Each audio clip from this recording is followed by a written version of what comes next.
सबसे बड़ा झूठ है ये कि वो अल्पसंख्यक है। अल्पसंख्यक यहाँ पे जैन है, सिख है, वो हैं।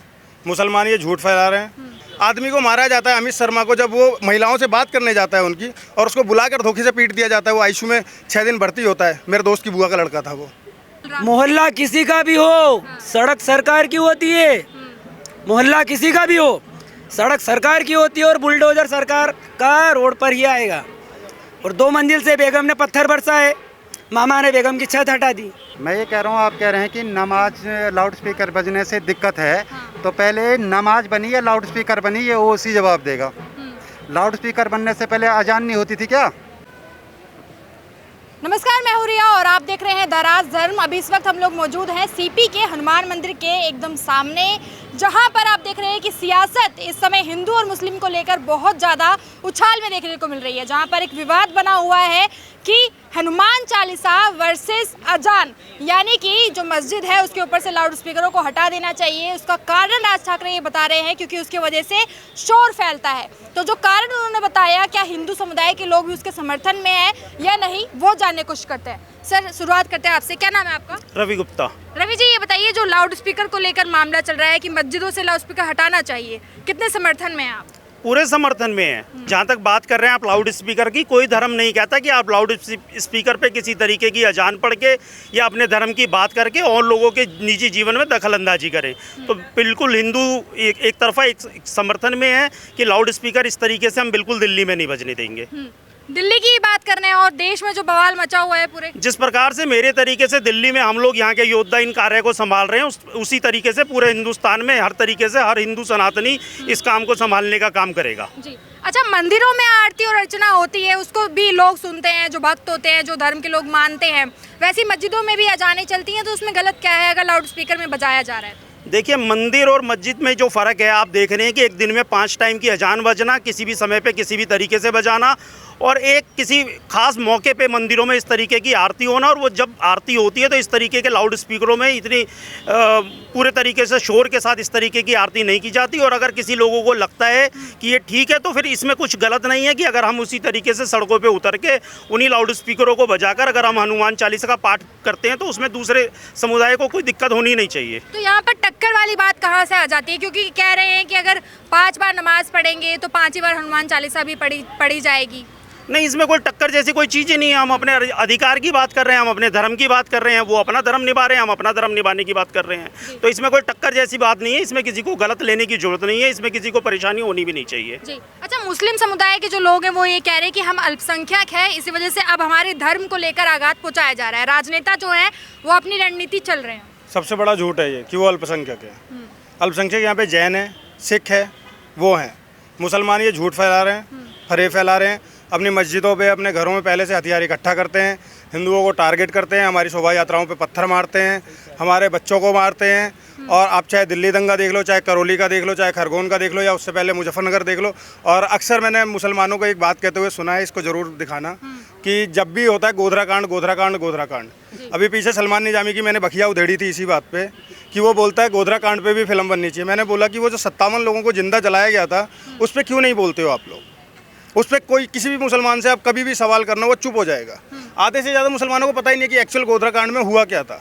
57 मासूमों को, बुजुर्गों को, बच्चों को, महिलाओं को, सबको एक बोगी में बंद करके जला दिया जाता है। और उसके एक प्रक्रिया, एक एक्शन का रिएक्शन आता है जब, तो ये गोधरा कांड चिल्लाते हैं।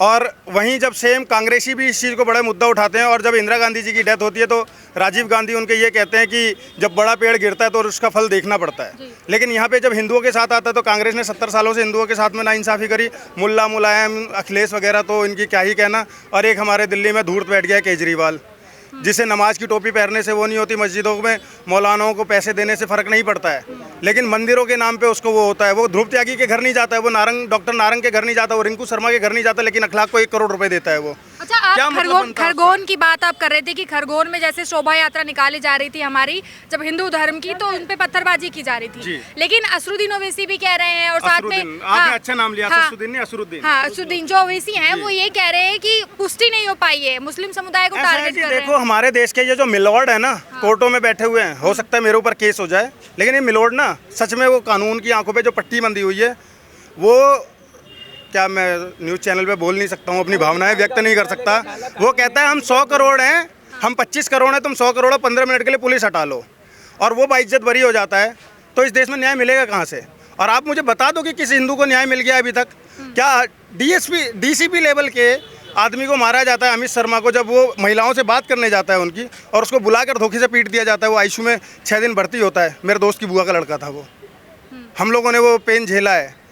अमित शर्मा को मार दिया जाता है, दिलबर नेगी को मार दिया जाता है, 400 चाकू ये लोग मारते हैं, ये तालिबानी वो करके। कहाँ इंसाफ मिल रहा है? आप बताओ, किस एक हिंदू को इंसाफ मिला है? क्या डॉक्टर नारंग को इंसाफ मिला? या ध्रुव त्यागी की गलती क्या थी? वो अपनी बेटी को बुखार में डॉक्टर के यहाँ दवाई दिलाने जा रहे थे, और एक मुसलमान उनको छेड़ता है, और वो जाके उसके फादर से शिकायत करते हैं कि तेरा बेटा छेड़ रहा है, और उसकी माँ चाकू देती है कि मार दो। क्या ध्रुव त्यागी को इंसाफ मिल गया? क्या ये इंसाफ मिला है हिंदुओं को? आप एक केस मुझे ऐसा बता दो जहाँ हिंदुओं को इंसाफ मिला हो। लेकिन तो मुस्लिम समुदाय वैसी तो वकील है, बकवास करता रहता है, सुन लेते हैं हम उसकी। बकरे जैसी दाढ़ी रख के आ जाता है, किसी दिन कुर्बान हो जाएगा। अच्छा, नहीं, मुस्लिम समुदाय तो ये कह रहा है कि एक तरफ टारगेट किया जा रहा है। खरगोन का मामला हुआ तब ये कहा गया कि मुस्लिम ने ही वो पत्थरबाजी की थी, और साथ में मैं एमपी से हूँ। हाँ, खरगोन में ये पंचर पुत्र घर घर में घुसे और बोले रावण आ गए हैं, तुम्हारी सीताओं को ले जाएंगे। मुसलमान आत्मनिर्भर है इसलिए पत्थर बरसा रहा है। मुसलमान आत्मनिर्भर है इसलिए पत्थर बरसा रहा है, और सेकुलर हिंदू सरकार के भरोसे बैठा है इसलिए पत्थर खा रहा है। भाई के सामने चारा कड़क होगा तो भाई चारा काटेगा।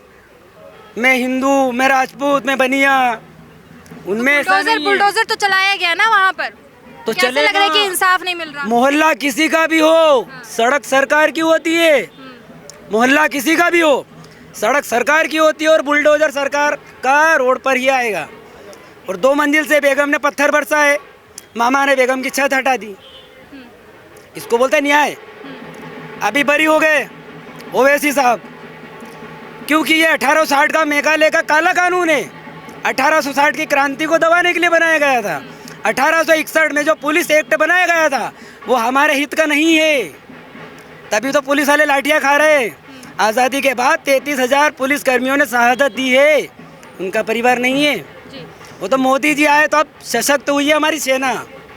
सेना, सत्ता, पुलिस अब हमारी है। ये तो बिल भी ला रहे हैं, और अभी संसद में इतने बिल आएंगे कि ये बिल में मर जाएंगे। अच्छा, राज ठाकरे ने जो अब कहा है, अब मांग करी, इससे पहले क्यों नहीं करी उन्होंने? देखो, राज ठाकरे के लिए मैं बोलूँगा, मैं राज ठाकरे या एमएनएस को कभी सपोर्ट करता नहीं हूँ, बेशक वो कितना भी हिंदुत्ववादी बोलो, क्योंकि वो लोग उत्तर भारतीयों को भी मारते हैं। उन लोगों के मैं समर्थन में कभी नहीं रहता हूँ, और मैं राजनीति में उतना ज़्यादा दिलचस्पी नहीं रखता। राज ठाकरे को अपनी राजनीति चमकानी है, वो बिल्कुल शून्य पे आ चुके हैं, इसलिए वो ये सब कर रहे हैं, और कुछ नहीं है इसके अलावा।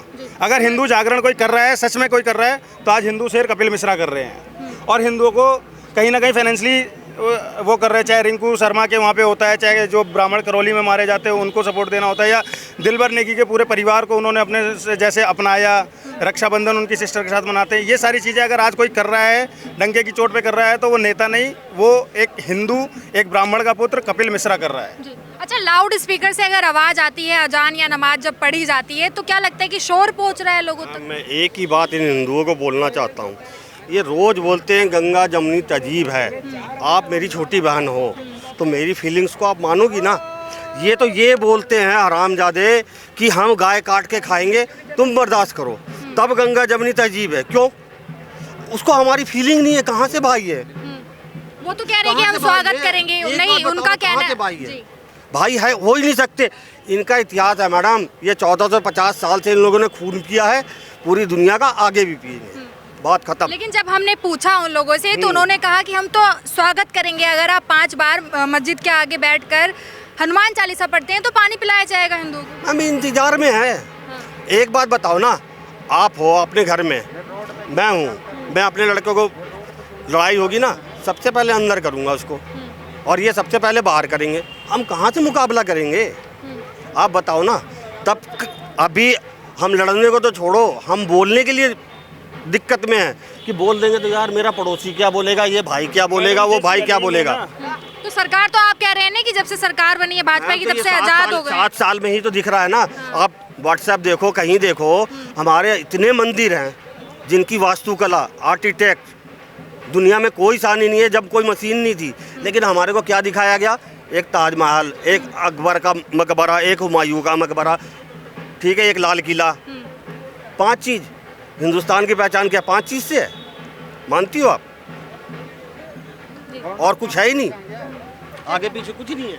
मैं ये कह रहा हूँ, आप कह रहे हैं कि नमाज लाउड स्पीकर बजने से दिक्कत है, तो पहले नमाज बनी या लाउड स्पीकर बनी, ये वो उसी जवाब देगा। लाउड स्पीकर बनने से पहले अजान नहीं होती थी क्या? बताएगा वो ये बात को? अरे इनके हिसाब से चला जाए। संदेश देने का काम करते हैं, ऐसा कहना है उनका। इकट्ठा करते हैं लोगों को अपने पास। हाँ, मस्जिदों दंगा से इकट्ठा फरसा करते हैं दंगा जैसे करवाते हैं ना कश्मीर वो। में किया था। जैसे कश्मीर में किया था मस्जिदों से ला इलाहा इल्लल्लाह करके कि या तो निकल जाओ या बदल जाओ या अपनी औरतों को छोड़कर निकल जाओ, तो मस्जिदों से होता है ना ये। आप किसी भी मदरसे में जाके देख लो, मैं कह रहा हूँ अगर एक दिन भारतीय पुलिस, भारतीय सेना मदरसों में छापे मारे, आपको असलियत पता चल जाएगी। कितना असला मिलेगा, इतना असला मिलेगा कि पूरा हिंदुस्तान जला देंगे वो। और हमारी सरकारें उनको कहीं ना कहीं अभी भी छूट दिए हुए हैं। ठीक है मैम, तो इसका कोई पार नहीं है, हिंदू मुसलमान भाई भाई हो नहीं सकते।